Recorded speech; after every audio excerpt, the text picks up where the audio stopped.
That snaps for losers, man. I don't get involved in that stuff, but Angel Rashad Milligan rolling out. That's a good question.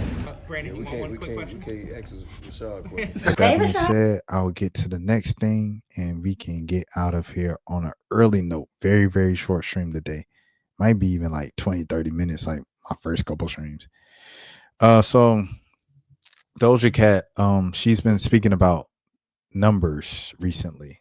I saw the first one yesterday. She deleted this tweet, but Pop Crave, of course, screenshotted it and posted it in a big fancy graphic. The amount of streams on a song isn't indicative of the quality or effort put into it. If you disagree with this, you could be having an episode and should seek love from the outside. Go for a run. Take a look in the mirror and ask yourself in the safety of your mind if you are proud of the person or if you even like what you see next. Do not punish yourself. Do not sabotage. Rather take it as an opportunity to become even better person than who you once were. Look at the beginning. Oh wow. Look at the beginning of a fulfilling life. You deserve an adventure. You deserve to feel the sun on your skin. Don't trade that for being on this app with the blinds drawn. You deserve more. Bro, one thing about Tyler the Creator, like someone asked him what he likes about rap, and he says the fact that he could just say the most basic things and describe them in the coolest way possible. Like, he talks about lying on the grass and he's like, oh, let the blades on the grass. No, that's Andre 3000. But you know what I'm saying? Like, I don't know, man.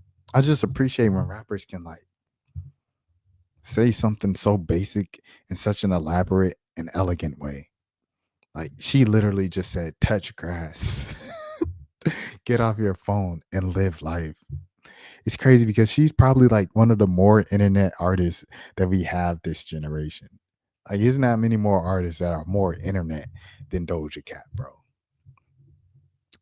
But I guess apparently it was something because she put out another tweet tonight after she deleted this one and was like, "That's not the lead single." Let me see if I can find it. Is this it?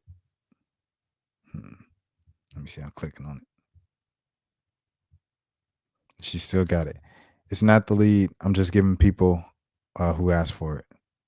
And then they said, we appreciate it. Is this a standalone or does it have any relation to the album? She said, no relation to the album whatsoever. I don't know what song she's talking about because she doesn't have a song on her YouTube. I was looking it up to see like what song she was talking about.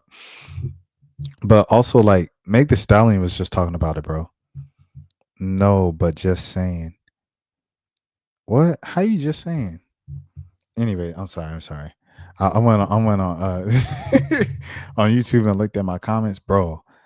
My comment section get crazy with them political boy. What man? Listen, all right, but yeah. I don't see anything of Doja Cat's like up here from like yesterday. I even went on nothing. Last thing is 2 months ago. I'll go to releases. The last thing is Scarlet, the deluxe, which I love, by the way. She's rapping on it. Rapping. I thought it was kind of undervalued. But yeah. She said it's not the lead. I'm just giving people who asked for it. But yeah, Meg Thee Stallion went on a similar rant like last week. As you see, she released Whenever. It had 3.3 million views in a little over a week. And the numbers really weren't, I guess, where Meg or her fans wanted them to be. So she went on this entire thing on Instagram Live where she was like, hotties, I gotta have a talk with y'all. Like, it's just, wait, I can't say this on live. I gotta record it because I'm gonna end up saying the wrong thing. And she was like emotional and she cared about it. And I really appreciate that Meg Thee Stallion cares about her art. You know, like I said, her videos, she puts so much effort into it. So it's like effort equals money a lot of times. And she's still kind of, I believe she's independent. You know, she has the equity distribution deal with Rock Nation, but overall she's independent. Gil's been watching The Walking Dead for free. Okay. You're putting a lot of money into this stuff. So if you're putting a lot of money into it, like you want it to be, you know what I'm saying? Like you want it to do well. Like she doesn't want it to underperform. She's got 7.2 million subscribers on YouTube, and to have your video get like 3.3, I guess, like relatively speaking for her audience, that's underwhelming. But any other place, I think most artists will take 3.3 million views in a week. And when you're talking about streaming on Spotify, I have no clue about all that stuff. But yeah, with the fans talking about flops and numbers and things of that sort, I would say it doesn't matter. However, when artists stream well, everybody brags about it. Like no one is like, oh, it doesn't matter, right? Like they brag about it. Like even Tyler Creator, right? He bragged about 300,000 first week cornucopia. Like he bragged about that for a long time. Whatever. Okay, so why don't we see the numbers if it's not on like popular? Like you always see the numbers for popular, but when you click on a random song on Spotify, I don't use Spotify by the way. I have to put that out. But yeah, you never see the numbers. But I think if anything for the artists and creatives, like the thing you always have to remember is if something doesn't hit with numbers immediately, that doesn't mean it's the end of the world. And it's not the end of that record.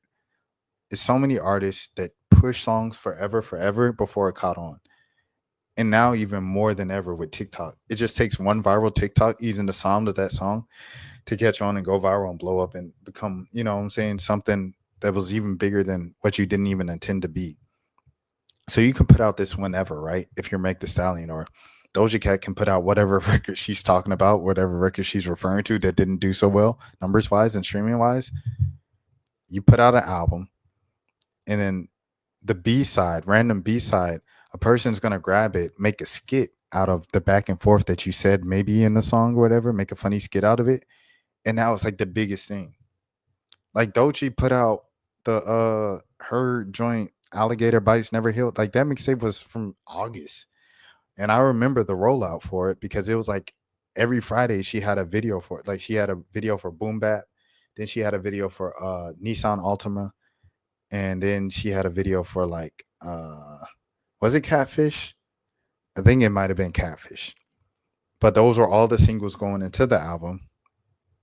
I was paying attention, but it was almost kind of like niche hip hop was paying attention.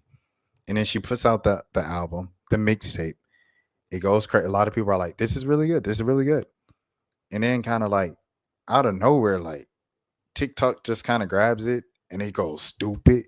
And then she puts out, and so now though she has like the most attention, and then she puts out the video for "The Nile is a River," and then that becomes the next single. After the video comes out, it becomes like the biggest thing.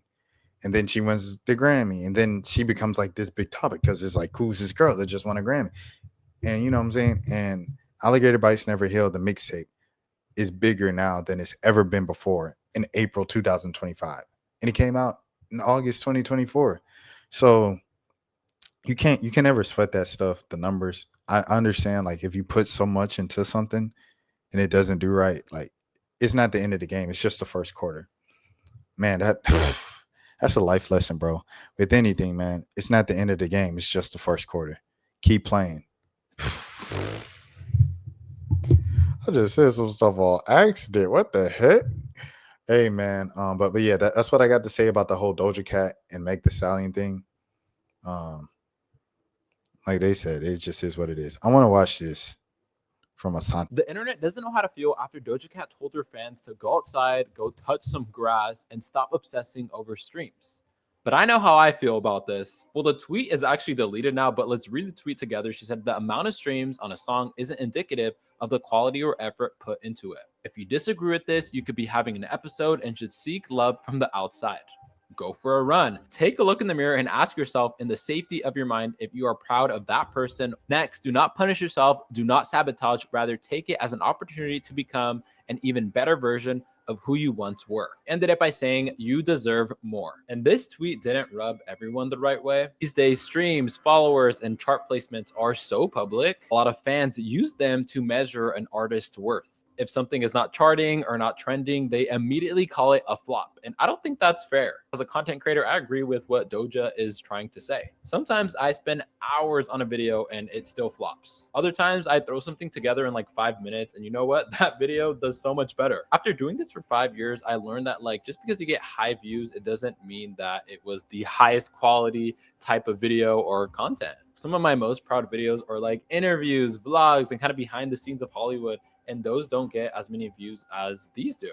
being in entertainment, there's balance of doing what you know it's gonna work, what the industry like, maybe what your fans like, but then also just like trying new things that keep you creative and things that you really are truly passionate about. Lost the plot of just making art, making a good song, making a good video. The internet doesn't know how to feel. Yeah. Yeah, pretty much that. All right, cool. This Trump thing, and then we're out of here. All right. And this Trump thing, and then we're out of here, buddy. Okay. I hope everybody's having a good Friday night. This is how we do it. If you know, you know. Have I listened to the new DDG? I have not listened to DDG's new album. I still don't know. You know what I'm saying? The way that he kind of threw Todd to the side is kind of crazy to me. I ain't gonna lie. For the sake of his brother, it's crazy. Where is it? Hold on. I thought I put this in my. I'm trying to find. I gotta find the thing now. How do I get this up here? Let me see. If I do that, will it save? It should. Okay, hold on. I'm trying to pull up this Trump link. What up with Doja Cat? So with Doja Cat, what up, Flip? What up, Flip? I'm on for just a short bit tonight. It's a really short stream because I'm tired. As you see, I was traveling today. I'm in a whole nother state. I'm in like an Airbnb right now. But yeah. What's going on with Doja Cat is she apparently put out a new song, and like I guess it didn't do well. So like her fans were talking about it and stuff like that. So someone else was like, what they say? They said they were talking about flops, and she was like, hey, y'all need to stop talking about flops. If y'all obsessing over numbers and stuff like that, then y'all need to go outside and like ride a bike and look at the sun and live life, breathe some air. And she said it in a very elegant way. And I was just saying it's the same thing that kind of Meg the Stallion was just saying the other day, of just like the hotties got to chill sometimes, because like I know y'all be trying to defend me and stuff, but sometimes it just come across looking crazy. And she was referring to people saying that she flopped. And I was just like, artists shouldn't care that much, because you just never know what's going to catch on. So that was all the Doja Cat stuff was. So now I'm doing this Trump thing, and then I'm out of here. That's for losers, man. I don't get involved in that stuff, but. And Rashad Milligan rolling out. That's a good question. Brandon, We can't ask Rashad a question. Hey, Rashad.